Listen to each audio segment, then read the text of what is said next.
प्यारे विद्यार्थियों, शुभाशीष। हम अपेक्षा करते हैं कि आप इन व्याख्यानों के माध्यम से अपने अकादमिक परीक्षाओं के संबंध में ज्ञान अर्जन कर रहे होंगे, इससे कि आपको अच्छे अंकों की प्राप्ति हो सके एवं आपका भविष्य उज्जवल बन सके। आज हम मैकियावेली के द्वारा जो नैतिकता के बारे में, धर्म एवं मानव प्रकृति के बारे में विचार दिए हैं, मैं डॉक्टर महेंद्र कुमार शर्मा, सहायक आचार्य संविदा, राजकीय महाविद्यालय गंगापुर सिटी में। तो बात हम करते हैं कि मैकियावेली ने नैतिकता के बारे में, धर्म के बारे में, मानव प्रकृति के बारे में किन किन विचारों को राजनीतिक क्षेत्र में दिया, उनके विचारों के क्या भाव थे। सबसे पहले धर्म एवं नैतिकता की राजनीति से पृथक रखने के सिद्धांत का उन्होंने प्रतिपादन किया। यही विचार उसे मध्यकाल से पूर्ण रूप से अलग करता है। इस प्रकार गैटल कहते हैं कि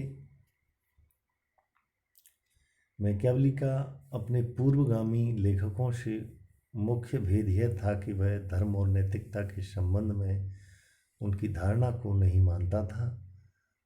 उसने राजनीति से धर्म और नैतिकता को अलग कर दिया।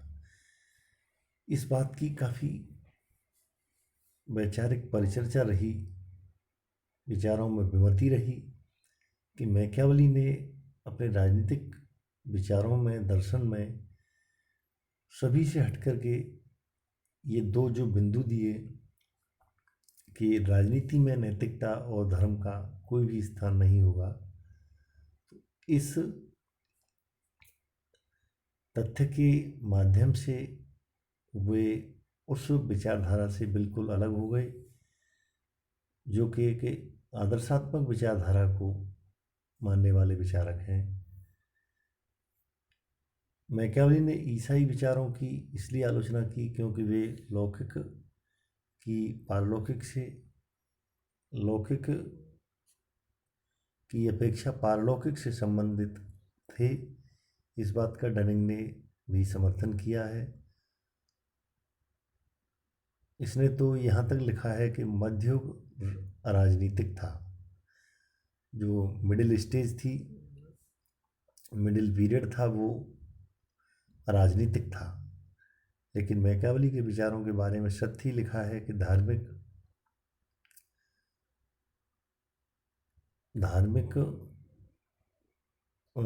स्थितियों से वे अलग थे। हम देखते हैं नैतिकता संबंधी विचारों के बारे में। नैतिकता संबंधी विचारों में उन्होंने दो प्रकार की नैतिकता बताई है। नैतिकता और धर्म के राजनीति पर पड़ने वाले प्रभाव से परिचित थे। उन्होंने यह स्वीकार किया कि शासक लक्ष्य प्राप्ति के लिए अनैतिक साधनों का प्रयोग करता था। उसने नैतिकता को व्यक्तिगत एवं जन नैतिकता दो वर्गों में बांटा, यानी नैतिकता को दो तरह से डिवाइड किया, व्यक्तिगत और जन नैतिकता। एक तो इंडिविजुअल होती है, एक पब्लिक के बीच की मॉरलिटी। तो इस तरह से व्यक्तिगत नैतिकता में शासक के दृष्टिकोण को रखा जाता है।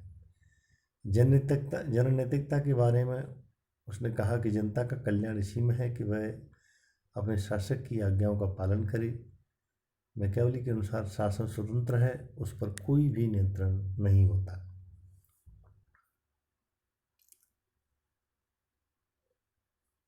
दूसरा बिंदु है एकमात्र लक्ष्य शक्ति प्राप्ति। मैकियावेली राज्य को स्वीकृत करने मैकियावेली राज्य को एकीकृत करने और शक्तिशाली बनाने के दृष्टिकोण से प्रयुक्त होने वाले सभी साधनों को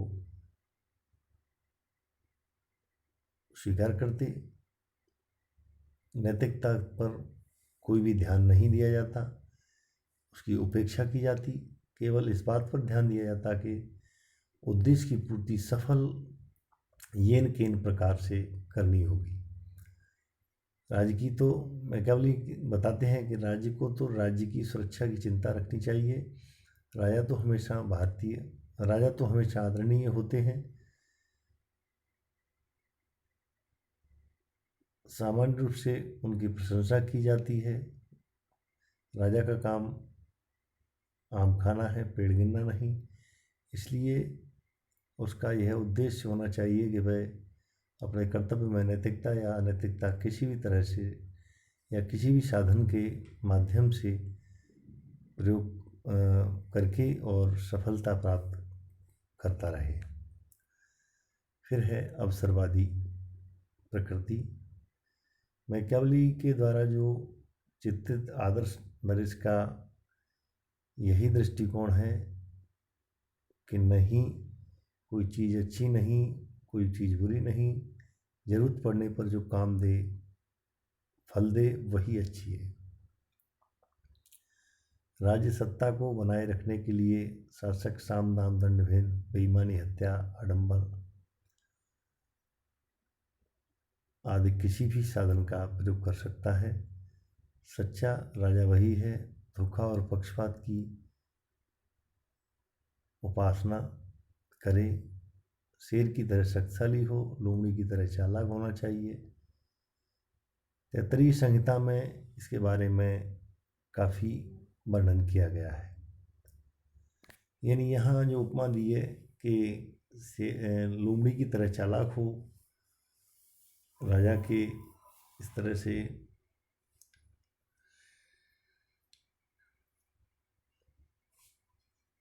गुणों से परिपूर्ण होना अत्यंत आवश्यक है और शेर की तरह शक्तिशाली होना अत्यंत जरूरी है। साध्य और साधन का विचार। मैकियावेली मानते हैं कि पाप पुण्य, धर्म अधर्म, लोक परलोक, अच्छा बुरा, शत्रु मित्र आदि के विचार डरपोक मनुष्यों के लिए है। राजा को इनका दास नहीं बनना चाहिए। राजा को सदैव यह स्वीकारना, उससे सदैव यह सीखना चाहिए कि उसे अपनी शक्ति बढ़ानी है।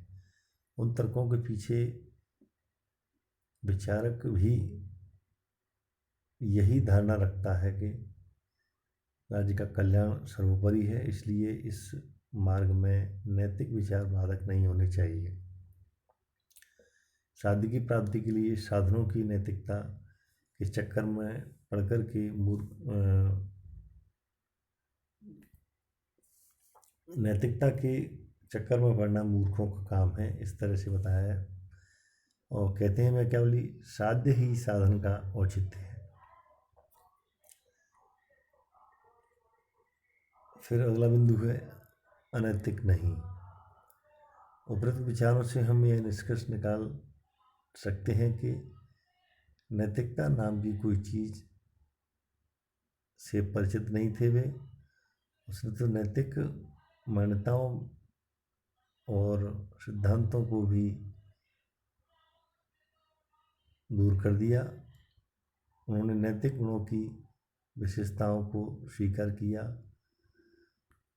तो इस तरह से ये जो विचार हैं वो नैतिकता के और धर्म के उसके बारे में दिए गए और इसी माध्यम से हम यह मान सकते हैं कि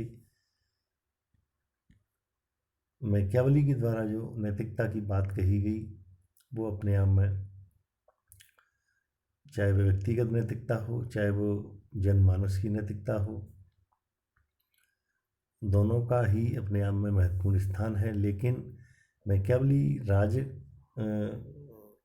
राज्य को आगे बढ़ाने के लिए अगर इनकी कहीं बाधक तत्व के रूप में उपस्थिति होती है तो इन्हें पूरी तरह से दरकिनार करना चाहिए और